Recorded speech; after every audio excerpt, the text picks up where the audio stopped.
Hello, Sunshine. I'm Alexi, Lalas, and welcome to the State of the Union podcast, where we look at the beautiful game on and off the field through the lens of red, white, and blue-colored glasses. This episode, we'll be talking the Super Bowl, Club World Cup, Knees, El Tree, Champions League, SheBelieves, Pulisic, Marsch, Five-A-Side, and so much more. But first, joining me, as always, my friend, my colleague, my guiding light, David Mosse, a soccer savant and a Fox soccer researcher and writer extraordinaire. Mosse, how you doing on this Monday, February 13th in the year 2023? Doing well. So Rihanna is pregnant. Have we settled that? We have established that only because we got confirmation because you, like me. By the way, first off, we should say if you are watching the show, you will already see that we are in a scaled down version of the show. So don't be alarmed. We had a jolt to the system, as it were, this morning, and we're trying to get it all fixed. But all the bells and whistles from an appearance standpoint and all the different things that we have done won't be available on this show. So you're going to have to deal with us if you're watching just with a very, kind of low key type of situation here. But if you're listening, it's all the same. Anyway, yes. So Super Bowl was yesterday. You watched it. I watched it. So you watch what's happening on the field from a sports perspective, what's happening on the field from an entertainment perspective. You mentioned Rihanna. And what's happening, I guess, off the field, also from an entertainment perspective in terms of the advertisements. When it comes to Rihanna, yeah, I think you and me and everybody, when she showed up at halftime, you know how in normal culture you're taught not to say anything lest it not be a situation where somebody is pregnant. But immediately you saw her on the screen, and she was doing nothing to hide it. And everyone said, wait a second, she just had a baby, and now she's pregnant here. And so, yeah, that's exactly what I said to my wife, and my wife said, yeah, she's pregnant. All in all, I thought it was good. I'm not a huge Rihanna fan, although I know a lot of her songs, which I guess says a lot about how many hits she has had and the incredible star that she is. Oh, boss, by the way, when it comes to the lip syncing, okay, I've just gotten over it in that I know everybody's going to lip sync. It's just the way that it's done, especially when you're dealing with these high production types of pop artists and songs out there. It's just the way that it works. But don't tell me you're a great singer if you can't actually do it live. All right. So you might be a great performer, a great entertainer, but it doesn't necessarily make you a great singer if you can't do it live. And if you need, and look, plenty of bands, plenty of genres use tapes and backing tracks, and they fly in all sorts of stuff. I get that. And it's just kind of part and parcel. It doesn't diminish it in terms of the entertainment value from me, although, we mentioned her being pregnant. There were no guests or anything, and I felt like she kind of phoned it in a little bit. But she's a big enough star where I guess she can kind of do that. But after the whole effect of her being on that stage wore off, then what were we left with? Not a whole lot, as far as the actual production and theatrics of it, I thought.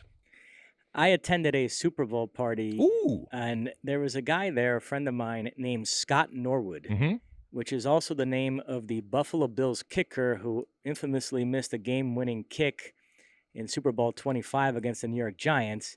And this guy has great stories about what it's been like to go through life with that name. His nickname was Wide Right. There have been several instances in which people thought he was the Scott Norwood, and watching him watch a Super Bowl was a fascinating exercise, particularly when the Kansas City Chiefs kicker missed right off the bat kick early in the game, and you could just see the pain in his face, the trauma that missed field goals in Super Bowls cause him. All right, so we've talked about the halftime performance. Now, the actual on-field performance, I don't know what a hold is anymore. I mean, I guess you can't be a little pregnant. I always say that. And so in that sense, the guy did hold him. But in that moment, if the call had not been made, which ultimately finished the game and decided the game by the referee, if that call's not made, nobody's going back. Nobody's caring about that if it's not made. So I guess that was a little bit anticlimactic in terms of the way that the game had progressed. You denied us a tie game to possibly go into overtime going forward. So that was a little bit of disappointing. We also don't know what a catch is, evidently, either when it comes to the actual on the game. But it was a pretty exciting final, I thought. Very exciting. The Kansas City Chiefs take it. Patrick Mahomes, his second Super Bowl. which puts him in rarefied air this early in his career. So he is on his way to legendary status. Shout out to all of the men and women in front of the camera and behind the camera, our Fox friends and colleagues out there. That I think they did a great job with the Super Bowl, and in particular, Kevin Burkhardt and Greg Olson. Look, I watched it because I watched the Super Bowl in the way that a lot of American casual soccer fans watch the World Cup final.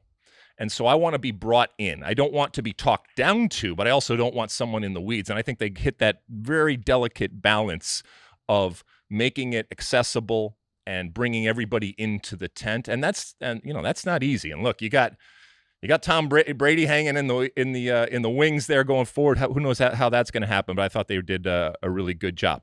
Advertisements. Anyone commercials stand out to you? The Breaking Bad one caught my attention. Even Tuco making an appearance. So yeah, that was good. So the Remy Martin one, did you see that one? I thought it was ridiculous. So that was a ridiculous one. I didn't understand that. Never once has Remy Martin ever motivated me from a sporting perspective or business perspective or lifestyle perspective to do anything more or less in soccer or anything else. So that was interesting. I thought the Dunkin' Donuts one with Ben Affleck was good, but it could have been great. And I actually think that, what's his wife's name? Jennifer Lopez, right? It kind of took me out of it because first off, he was like so disheveled in his capacity working the window at the Dunkin' Donuts that it actually, and they probably just rolled out of bed, it actually worked because that's the type of person that you would see in that moment. And then she comes along and she's all made up and it just didn't work. It didn't work for me. She actually took me out of the commercial when she arrived. I get what they were trying to do, and there was something there. They just didn't nail it. So I don't know, but there wasn't really any that stood out. The Tubi one I thought that was interesting, and it worked on my family. I don't know where you are, but we looked around and said, who's sitting on the remote control? And we were screaming and yelling. So that was actually kind of clever and interesting in the way they did that. But none really stood out in terms of being seminal where we're going to look back and say we remember that moment, right? I don't know. Did any other ones stand out to you? All right. You ready to light this candle, my friend? Let's do it. All right. Let's get this thing going because we got a lot to get to. Where do you want to start? Let's start with some news from our friends south of the border. Mexico has a new men's national team head coach. It will be Diego Cocca. This search was quite messy. At one point, it was going to be Marcelo Bielsa. Then it was going to be either Guillermo Almada or Miguel Herrera. But they end up with Diego Cocca, who is an Argentine who recently guided Atlas to a pair of Liga MX titles. The issue here is that he only took over Tigres last month. He's coached them for 5 games.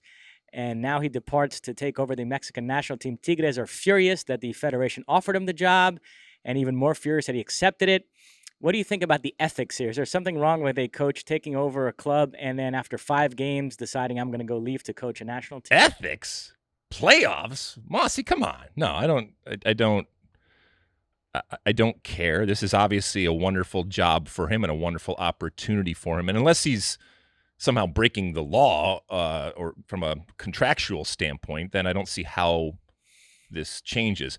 And also, I think we talked about this on the last episode, the way that the Mexican Federation and Liga MX and the ownerships and everybody's sleeping with everyone and it's all intertwined, the way that they have kind of created this situation, you're always got to wonder in the back of your mind, is this actually who they believe is going to do the best job, or is this actually who they believe is going to do the job that they want this person in that position to do and to have the control behind the scenes of that person going forward? Because the last thing in the world, it seems to me, that the Mexican Federation wants in terms of a figurehead and an individual up there is somebody that is going to go their own way and is not going to listen and be influenced by the very, very powerful behind-the-scenes types of leadership that they have.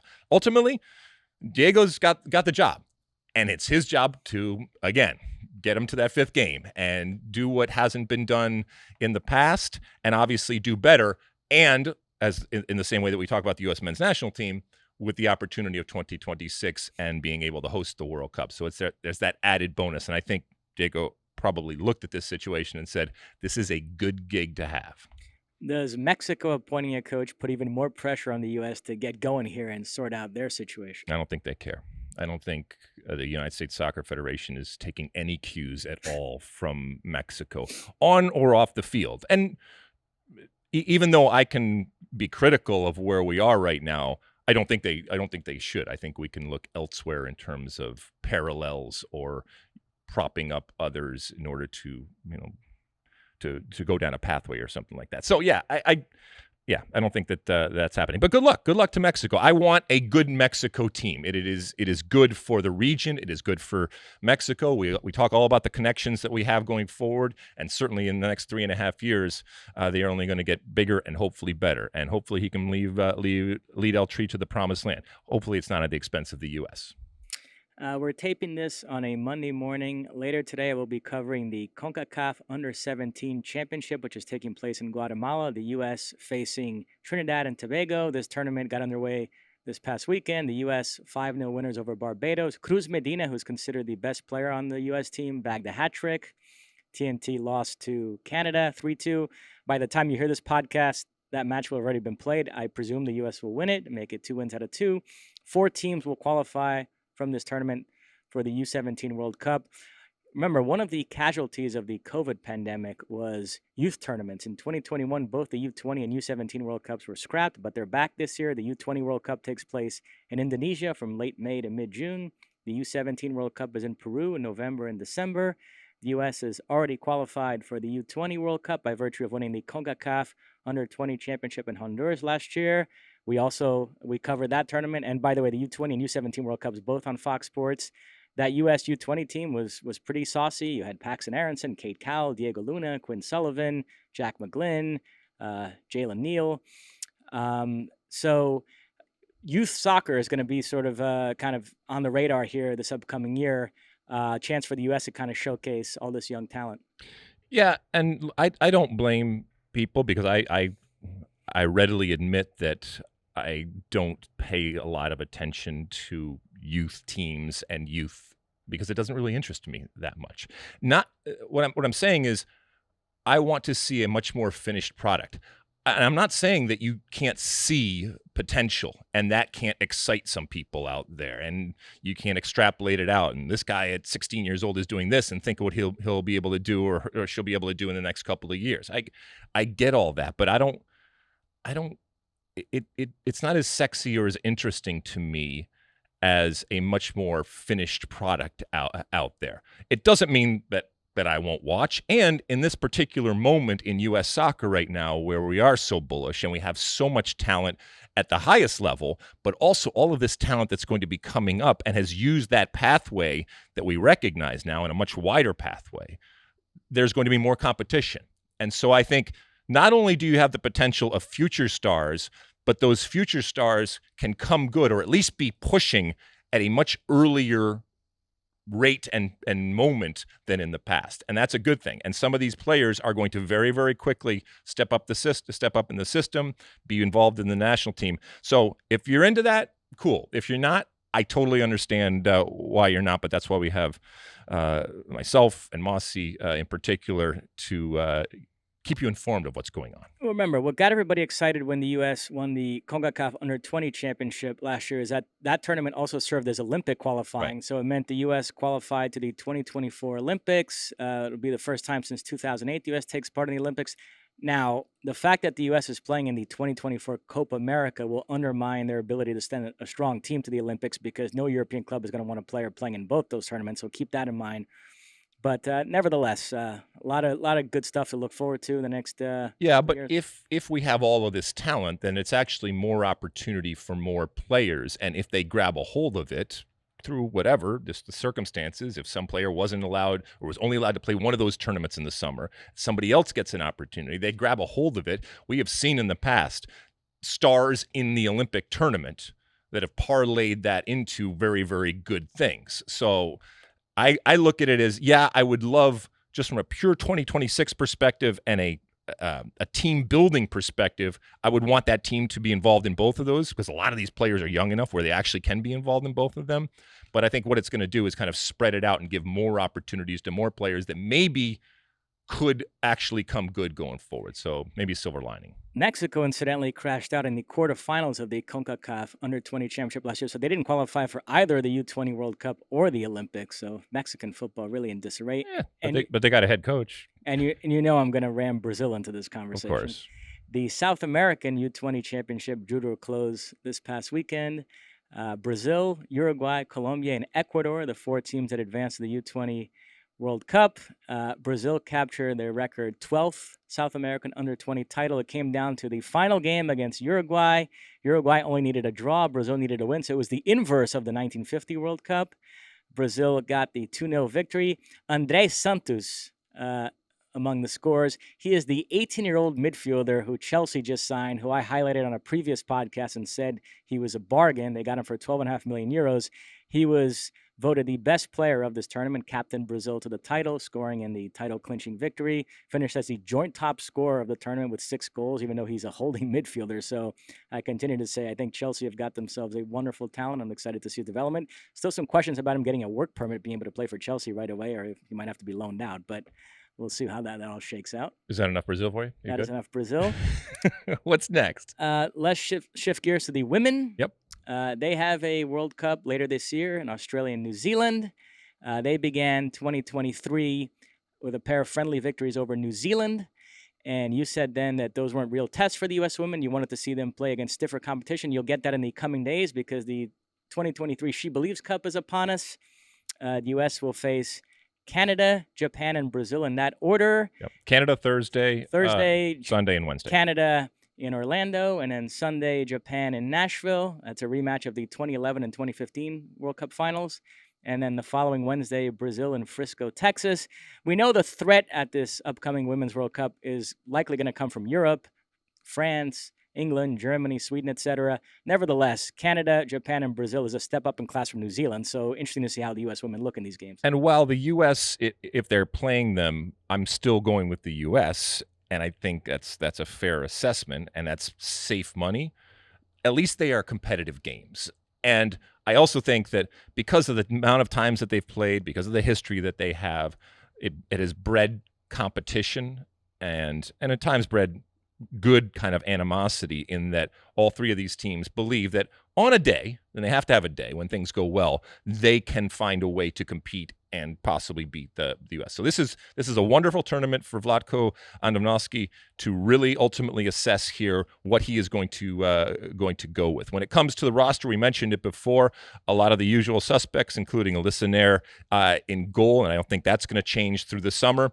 Becky Sabrin is the most experienced player. The return of Crystal Dunn, which is wonderful. Also, the return of Megan Rapinoe. Now, when it comes to Becky Sabrin and that type of back, I mean, there's a lot of other players, and we've talked about Naomi Girma and these types of players that are coming on strong. So I don't know ultimately what Vlatko is going to do, and so this is going to be a real good test for this team.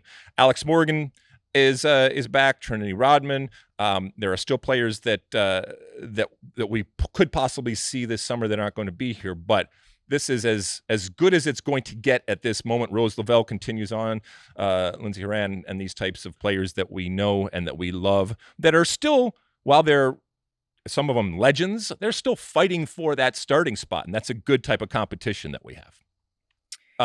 Canada, though, because that's the first game. It should be said that this week, all sorts of news when it comes to the Canadian women's national team. They threatened to strike because of what they feel is continued inequality and inequity when it comes to especially the compensation and the treatment. The accusation that camps and opportunities have been canceled, and especially so close to a World Cup. There's a lot of consternation, and I think from the outside, it looks completely legitimate and fair to bring this up. So they did threaten to strike. The Federation came back and said if they did not play in this SheBelieves Cup, they would be threatened with legal action for breaching their contract and not doing that.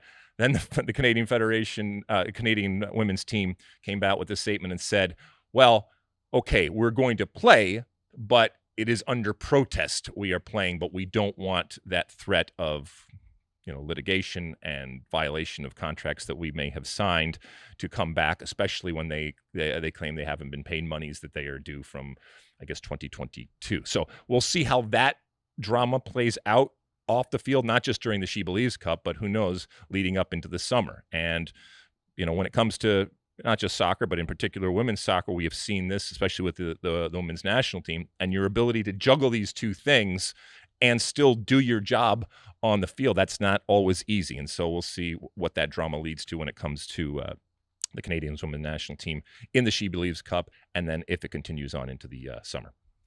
And staying with this World Cup theme that's kind of running through this whole opening segment, the Club World Cup drew to a close this weekend.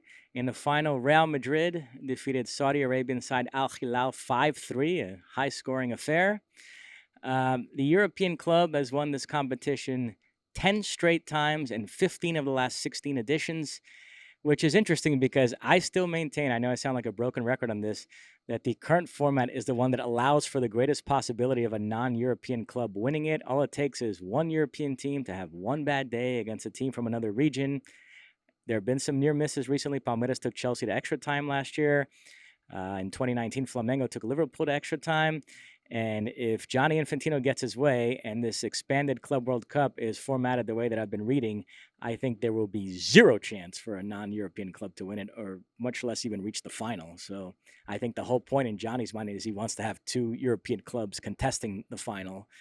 So let's see. Well, let's not take anything away from Al Hilal and the way that they got there, the way that they played, even in this final game. And while it's a credit to Al Hilal that they were in it and scored goals, there was also some wonderful play from Real Madrid. I mean, that Vinicius Jr. outside of the right foot cross over to Benzema was a thing of beauty, and he just continues to get better and better and better. But also on the other side, because now we're also looking at this Real Madrid relative, to going forward and the continued, back to not real soccer, but back to, the task at hand. Some of the goals that they gave up were ridiculous, Mosse, in terms of the space and the ease in which Al Hilal was able to get behind the back line. So that can be problematic. Yeah, this was an odd game because at various points, Real Madrid, it seemed to be so easy for them that they switched off. And to Al Hilal's credit, every time Real Madrid switched off, they punished them. Right. So this game was at various points flirting with becoming just an absolute laugher. And instead, Al Hilal would always get that goal to make it competitive again. And so, yeah, good. Full breakaways and stuff like that. Yeah. But anyway, it was a good thing, and obviously didn't work out from a MLS perspective and a Seattle perspective, not going forward. But to your point, as we get forward, maybe not next year, but as we get going forward, this Club World Cup is going to look very, very different. On Vinicius Jr., as you mentioned. Okay, there you go. 2 goals and 1 assist in the final, also scored and earned a penalty in the semis. So not surprisingly, he won the golden ball, although they could have given it to Valverde, who was terrific as well in both games. He got the silver ball. Vinicius, the youngest player to win the golden ball at the Club World Cup since Messi in 2009. He's also the first Brazilian to score in the UEFA Champions League final and Club World Cup final. And I have to say, given all the drama and toxicity that surrounds him in Spain now, it was really refreshing to see him get away from that for a few days. He seemed much more relaxed here. He didn't have the crap kicked out of him. He wasn't racially abused. There weren't effigies of him hanging off bridges. So it was nice to see. It felt like he enjoyed his football again. Look, we're still talking about him relative to the potential in the future. But at what point is this as good as it gets? Which is still good, and we've just extolled his virtues here in terms of the goals he's scoring, the passes he's giving. But this is also a Brazilian attacker, and so there's always going to be comparisons, and so it's pretty lofty heights that you have to get to compete with some of the legends that we talk about when it comes to attacking Brazilians. Ultimately, where do you think he is going to end up here? Does he still have another gear or level to go to? I think although his finishing has improved immensely in the last year, there's still a little bit of fine-tuning that can occur there. You hardly ever see Vinicius score a goal with a shot from outside the box, let's say. But no, beyond that, I think he's reaching the point where it's pretty close to the finished article here. But he's not going to make the impact that a Neymar type of player makes or has made, right? I don't think he's quite the all-around talent than Neymar's. But if he keeps his head screwed on straight, he might end up having a better career. We'll see.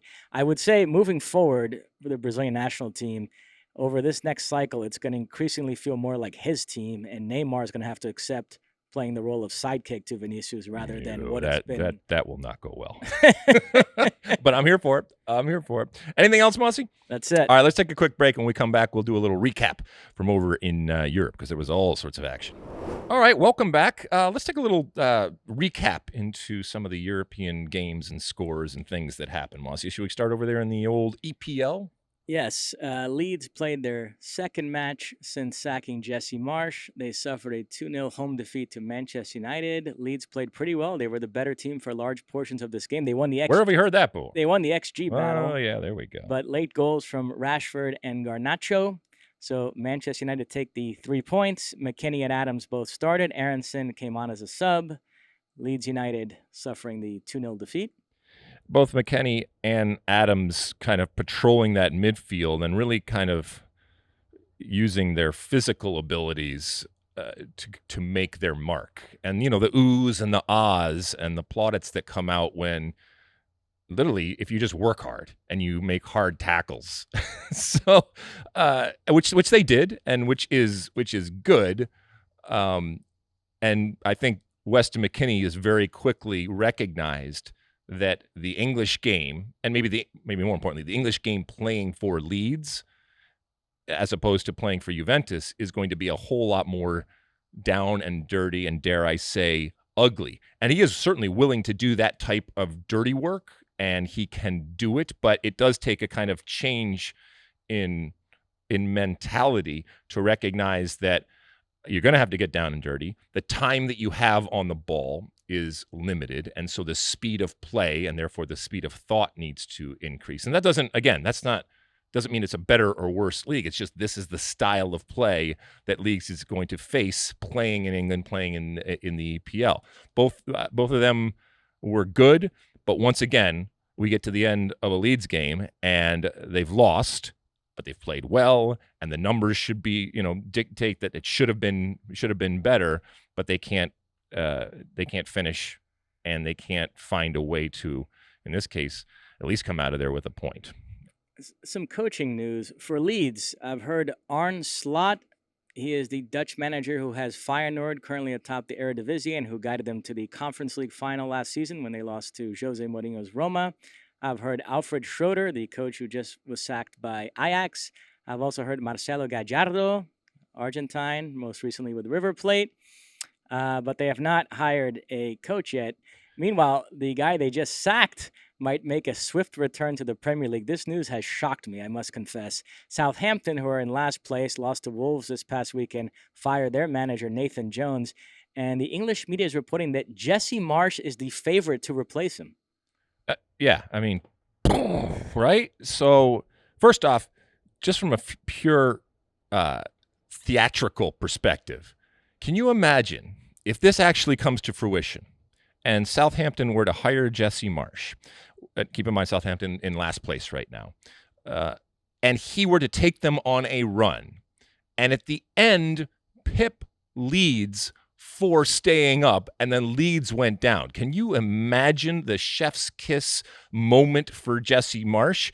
Now, where this came from, I don't know. In reading this articles, there seems to have been an appreciation, a long-distance appreciation, maybe a romance when it comes to how Southampton has looked at Jesse Marsch. But what's confusing to me is, what are they looking at him for? Because it's not as if he has this history of coming in and saving teams, notwithstanding what he did last year with Leeds. But this isn't a break glass in case of emergency type of coach. So is this a much more long-term type approach, even with the understanding that if that doesn't happen and they go down, this is the guy who they want at the helm to lead them through the next year in the championship and bring them back up because they believe in him so much, and it's just fallen in their lap at this time. I don't know. This would, again, if this happens, I will be very, very surprised. But good for Jesse Marsch that this is even in the news right now. And if it ultimately happens, they got themselves a good coach who's going to be incredibly motivated here down the stretch. But it might be a bridge too far to figure out a way to keep them from going down. If he gets offered the job, he has to take it? No.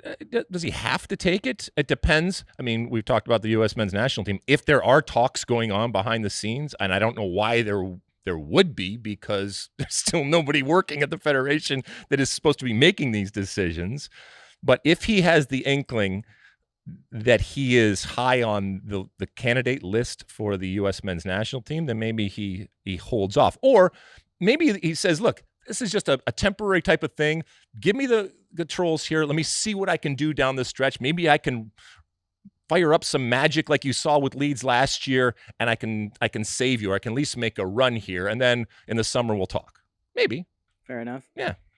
Because nothing's going to happen with the U.S. Soccer Federation, evidently, for a while. Yeah. Also, some developments in the title race in the Premier League this weekend. Arsenal stumble again, held to a 1-1 draw at home by Brentford. Both goals in the second half. Trossard came off the bench to give Arsenal the lead, but then minutes later, Ivan Toney equalized. A goal that should not have counted, by the way. There was an offside in the build-up.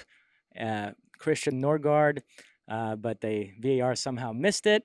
I will say Arsenal did not play well. Brentford were a good value for that point. Brentford's a good team. Yes. Okay, so this is not out of the realm of possibility of happening. And Arsenal are a great team.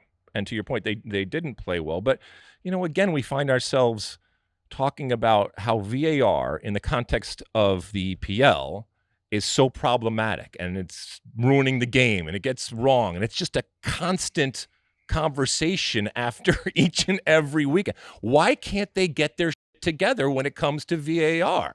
And I know Howard Webb's over there now, and I love Howard, and maybe he's sorting through all the different problems and trying to put out fires right now, but it shouldn't be this hard. And you need only look around the world where it's not that there's not controversy, and it's not there's not disagreement, but just the steady, constant diet of problems and conflicts and controversies that are unnecessary when it comes to the EPL relative to VAR. It just boggles my mind. And Howard Webb had to write a lot of apology notes after this weekend because it was a shambolic weekend. You had a Brentford goal being awarded when it should have been disallowed. Brighton had a goal wrongly disallowed against Crystal Palace because they drew the offside line incorrectly. And then Chelsea in their 1-1 draw away to West Ham should have had a penalty late. Conor Gallagher shot. Souček clearly blocks it with his arm. That was unbelievable that they didn't get that call. So, yeah, terrible weekend officiating-wise in England. All right. By the way, Rashford, possibly in the best form of any attacker right now, and in the air, the best player right now in the world in the air. He just keeps going on, and I didn't want to bury the lead there when it comes to the actual result from Manchester United, which was very good against Leeds. And shout out to Rashford, who just continues to kind of have come back from a little bit of an abyss there, and really just is irreplaceable at this point. No, I agree. Rashford, unbelievable right now. So Arsenal held to that 1-1 draw against Brentford. Manchester City were able to capitalize. 3-1 home win over Aston Villa. All three of their goals in the first half. Rodri, Gundogan, and Mahrez from the penalty spot. Pep Guardiola's latest wrinkle, Bernardo Silva played a lot of this game at left back, which was interesting. So the gap is now 3 points. And on Wednesday, Arsenal host Manchester City at the Emirates. Arsenal have played one fewer game, but nevertheless, if City were to win that game, they would leapfrog Arsenal at the top of the table. And I do think if City go in there and beat them just psychologically, that might be it. They might just blow past them from there. Arsenal need to avoid defeat. Obviously, ideally, you'd love a win, but even a draw keeps them ahead. And do you think that the Arsenal psyche is much more fragile than they let on? You think that they are looking behind them, just kind of waiting for something to happen, right? This weekend, I took my first peek at how far they are from fifth place, as in they couldn't possibly blow top four. Oh, Mosse. How dare you? Oh, my God. Can you imagine? Oh, boy. For the record, I don't think that'll happen. They'll definitely finish in the top four. I'm here just for Piers Morgan. I mean, that would be awesome. All right, what else we got here? We go over to Germany or what? In Germany, the top three all victorious. Union Berlin will not go away. They were trailing Leipzig 1-0 in the second half. They scored twice, so they take it 2-1. big win for the Capital Club. It's like Rounders, hanging around. They're just constantly hanging around. It was, by the way, did you see the goal in that Union Berlin game? The volley off of the corner kick there? Incredible. Yep. Incredible. So, well done. They're keeping it interesting. Bayern Munich, 3-0 winners over Eric Ronaldo's former club, Bochum. Thomas Muller, Kingsley Coman, and Serge Gnabry with the goals there. Dortmund, 2-0 victory away to Bremen. Gio Reyna started this match, was ineffective, subbed off in the second half. His replacement, young Jamie Bino Gittens, scored a minute later to give Dortmund the lead, and then Julian Brandt added a second. Does this add fuel to the fire that Gio right now is better coming off the bench than starting the so-called limited role? Well, that's a little unfair, and it's all that he was this super sub. He had obviously gotten used to it and was becoming very, very effective. But every player wants to start, and every substitute wants to get into that position where you're starting. However, there was an element of attrition, right, that a starting lineup recognizes. While it doesn't show up on the score sheet sometimes, it is incredibly valuable as the game progresses. And so, while it didn't go well for him on a scoreline perspective, and it's easy to say, well, he came off and then things changed and stuff like that, the foundation for the late win could have been laid. In the same way that when he's coming on as a substitute, everything that has happened before that prologue is actually necessary in order for teams sometimes to finish off good quality competition, because some teams will just hang around and eventually you just are constantly knocking, and eventually you find that moment. So I'm not saying that Gio Reyna isn't much more suited for this team as a super sub role. I'm just saying you shouldn't look at this game as a reason why he shouldn't start. Fair enough. In France, PSG suffered a 3-1 defeat away to Monaco. Ben Yedder with a couple of goals for the Principality Club. Messi and Mbappe both sat out with injuries. More on that in a minute when we talk Champions League. Neymar started but could not prevent this defeat. Second straight loss for PSG. Remember, they fell to Marseille midweek in the Coupe de France. Speaking of Marseille, they beat Clermont Foot 2-0. Alexis Sanchez was having a nice season for them, scored both goals. Marseille now in second place, 5 points back of PSG Monaco in the third. Yeah, penalty, and then he got his own rebound there with the head there. But it's still 5 points. And to your point, we're going to talk a little bit about not just when it comes to PSG, but I think a lot of these teams are keeping powder dry and kind of seeing around the corner here and recognizing. And so, yeah, it's not a good result for PSG, but I don't think it's devastating relative to their league aspirations. One bonus one in the David Mosse Pretentious Pronunciation Bowl. Hans beat Troyes 4-0. Balogun among the goal scorers. He's now all alone atop the scoring charts in Ligue 1. US has got to get that guy. They got to call him first. Somebody better be. I will volunteer my services. I will call him. Mosse, you can help me out with with some French. I'm sure he speaks English. He speaks. We can do it in multiple languages if we have to, just to give him some love. Just to say, hey, my friend, I know the Federation might not be calling you right now, but we, as Americans, we are seeing what you are doing, and we love it, and we want to send you the love and want you to recognize that it is not going unnoticed here, and we would love for you to consider representing what I feel is the greatest country in the world. There we go. In Spain, with Real Madrid away playing the Club World Cup, Barcelona had the spotlight to themselves. Big win for them, 1-0 away to Villarreal. Pedri with the only goal. So Barcelona now with an 11-point lead over Real Madrid. They have played one more game, but nevertheless, that is a big advantage at this point in the season. Just give it to them. Speaking of just giving a team a title, in Italy, Napoli keep rolling, 3-0 victory over Cremonese. Kvaratskhelia, Osimhen, and Elmas with the goals. So they are cruising towards their first Scudetto since 1990. The other big game in Italy, Atalanta, 2-0 win away to Lazio. They surge into third place. The intrigue now in Italy is top four. So that's what I'm keeping an eye on. So that's it as far as domestic activity this weekend. Coming up, we have the return of the UEFA Champions League. The first four round of 16 ties get underway this week.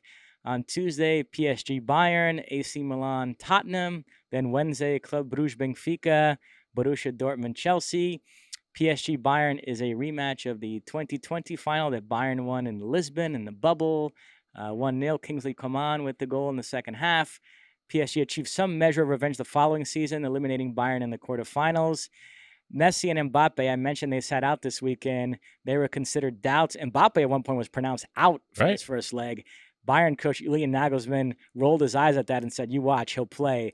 Well, sure enough, Nagelsmann looks like he's going to be right because both Messi and Mbappe trained today. They're in the squad. They're expected to play. I think Messi will start. Mbappe might come off the bench, but nevertheless, he is available.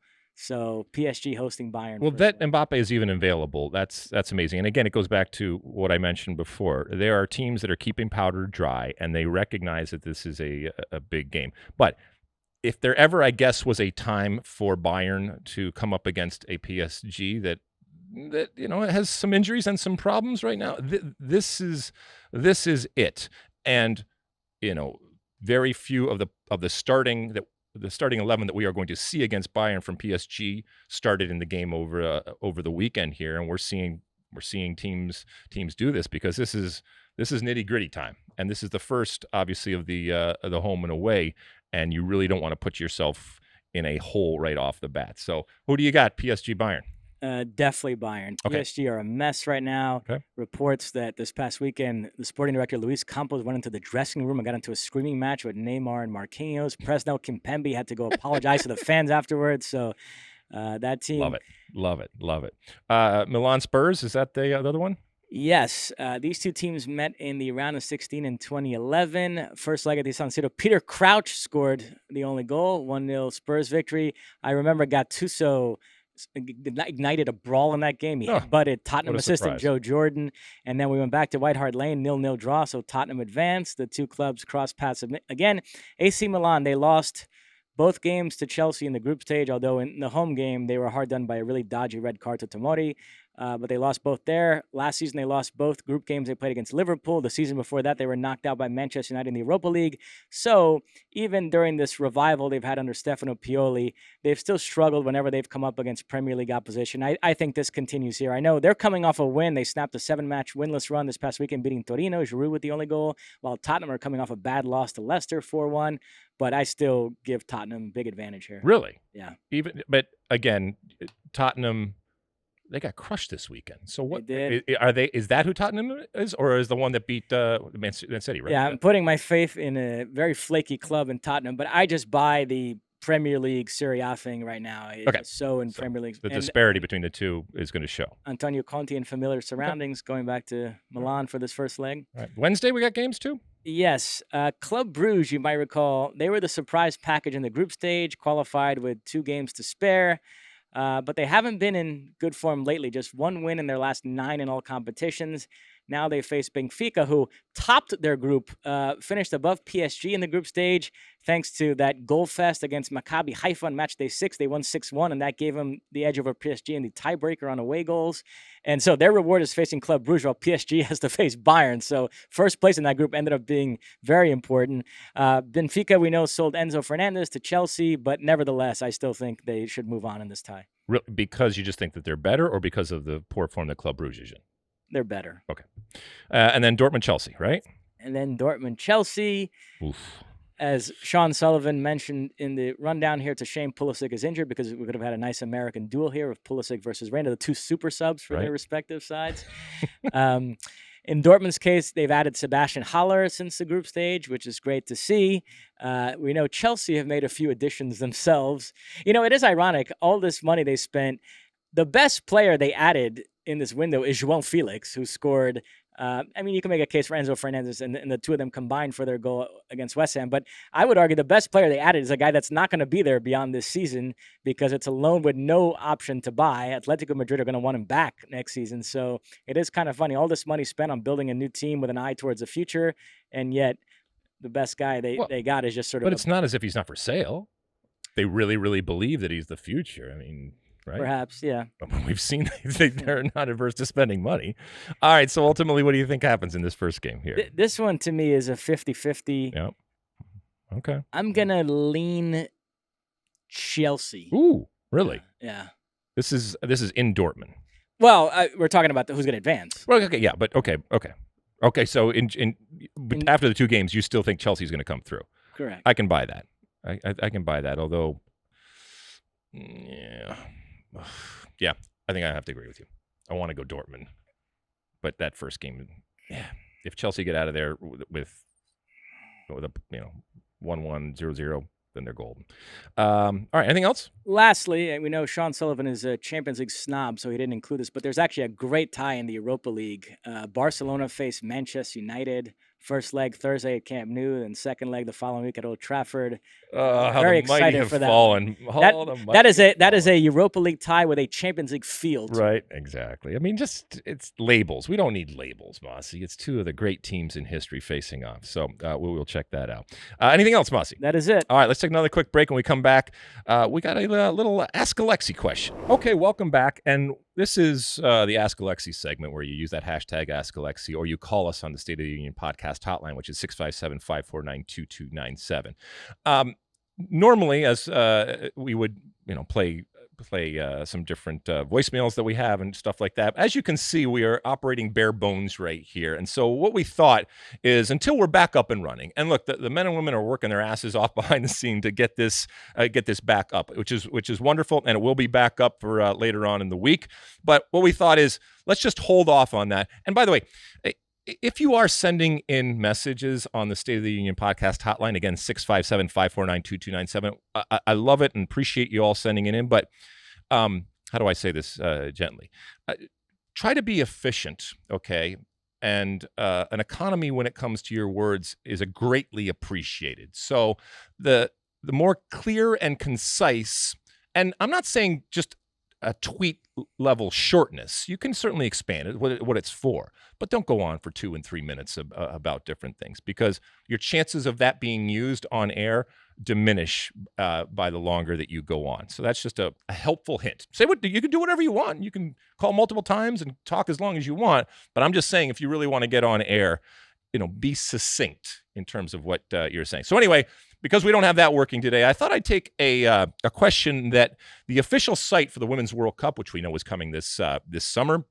The U.S. is going to be in it, hosted by our friends down in Australia and New Zealand. We at Fox will be down there blowing it out as the U.S. women try to go for 3 in a row, something unprecedented and never been done by men's or women's when it comes to the World Cup. I thought I'd take one of their questions. And they asked, what is your dream five-a-side when it comes to a women's team? All right, so you can pick anybody in any era, any women's player that has ever played, and make your five-a-side, okay? Because I'm American, said, well, I don't need any of the wonderful players, the incredible players that exist all around the world. I can just do it all with U.S. players. So when it comes to Sam Kerr, or when it comes to Marta, or the list goes on and on and on about these incredible players out there, I didn't include them on my five-a-side. And keep in mind, five-a-side is 1 goalkeeper and 4 field players. That's how I described it and how they have described it. So that's what you want. So this is my five-a-side all time when it comes to women, if I could make it. 1 in goal, Hope Solo. All right. Arguably not just the greatest American goalkeeper and the greatest goalkeeper ever to play, but the greatest player ever to play when it comes to the national team game, and certainly when it comes to the U.S. national team. So I got myself a good goalkeeper. Need a good goalkeeper. Julie Ertz. I am going to lament the fact, as is Vlatko Andonovski and many fans of the U.S. women's national team, that Julie Ertz is not going to play a part this summer. I say that, who knows? But I don't think she is going to be there. And that is going to hurt the chances of this U.S. team. That's how important she has become. When we saw her star and become a legend as a center back, then we saw her star and become a legend as a central midfielder and a destroyer. So I need somebody that is going to hold down the middle of the field and basically act as the defender in a very small-sided game. Christine Lilly, another legend. I got her working on one side. Carly Lloyd, I got her working, another legend. And then up top, Michelle Akers. So those are my 5 U.S. women, and I went all U.S. For my five-a-side team, my dream five-a-side team. Now, people say, well, where's Mia Hamm? I have said time and time again that the greatest American player when it comes to the women's game is Mia Hamm.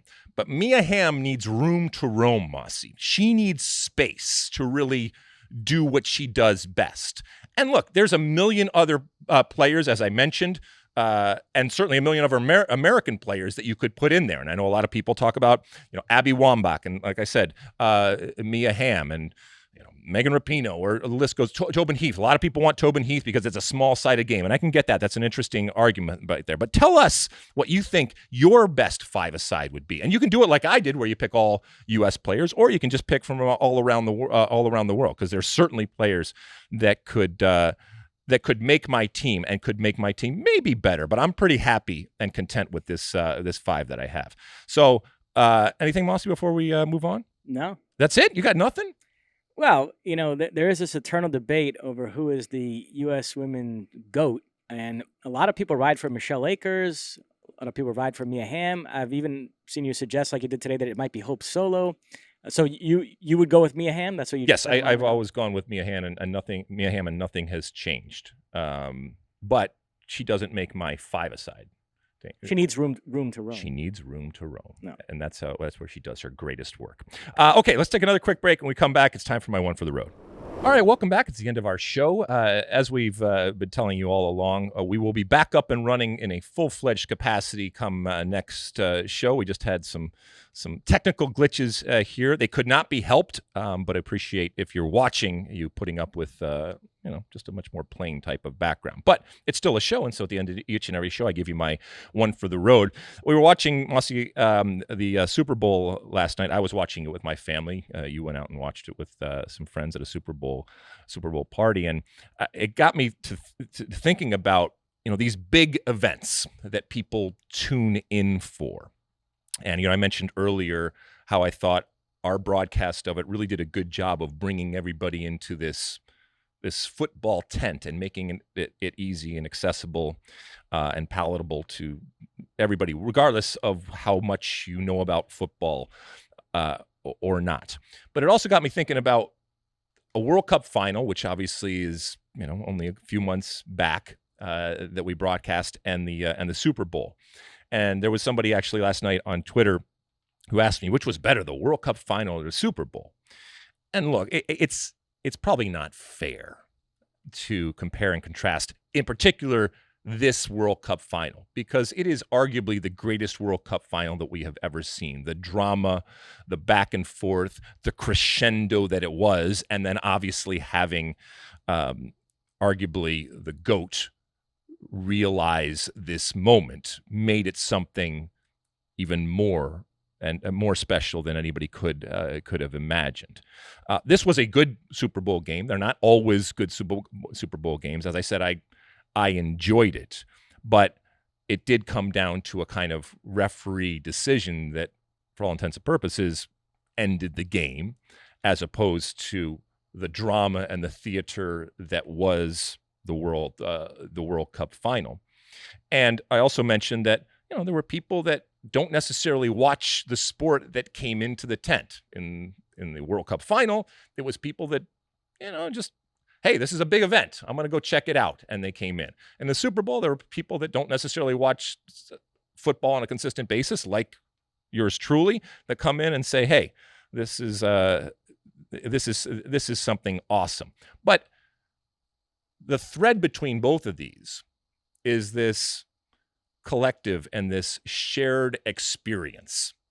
And when it comes from an American perspective, we know how much the Super Bowl means and how it has transcended the actual game, and people come in and families get together and people have wonderful moments that they can celebrate. What we want to have happen from an American perspective is the same thing happens with a World Cup final, or an MLS final, or an NWSL final, or USL final, or something like that, when people are getting into the game and being excited about this event that is a final. Now, obviously, we are a long way off when it comes to the domestic leagues that we have ever competing with what the Super Bowl is. But a boy can dream. A boy can dream. And we still have this compare and contrast with the World Cup. And it is of the world. It's literally written into it when you come have a World Cup final as opposed to the Super Bowl. Not better or worse, just different types of events, but both in the same way, bringing people together. And I like that. I like that I was hanging out with my family, and we put some money down and we were betting and doing the first quarter and the MVP and all that. We even did the national anthem. We did a bet on how long the national anthem was going to be. And it was fun because it's part of our culture and it's part of our history. And it's cool to share in those experiences together. So I hope everybody out there had a wonderful Sunday, whether you watched the World Cup or not. But if you did, I hope you had a good time. And again, you were in that shared type of environment that we saw in the World Cup final. But as far as which was better, come on. World Cup final, arguably the greatest in history. Wasn't even a question. Although, if Mahomes had put on that robe that Messi put on, now that would have been something to see. All right. Anything else, Mosse, before we go? That's it. We got to get out of here. My favorite analyst at Fox Sports, Joel Klatt, is coming in to do his own podcast. I know you're fanboying all over the place here. I'm not sure we're going to even be able to drag you out of here. So, I mean, he might need security before we leave. All right. Thank you for reviewing and subscribing and rating and downloading and obviously sending in all of the questions that you have, whether it's you're using that Ask Alexi hashtag or anything else out there on our State of the Union podcast hotline. Thank you so much for participating in this show. We will talk to you again on another episode later on this week. And until then, and as always, my friends, size the day.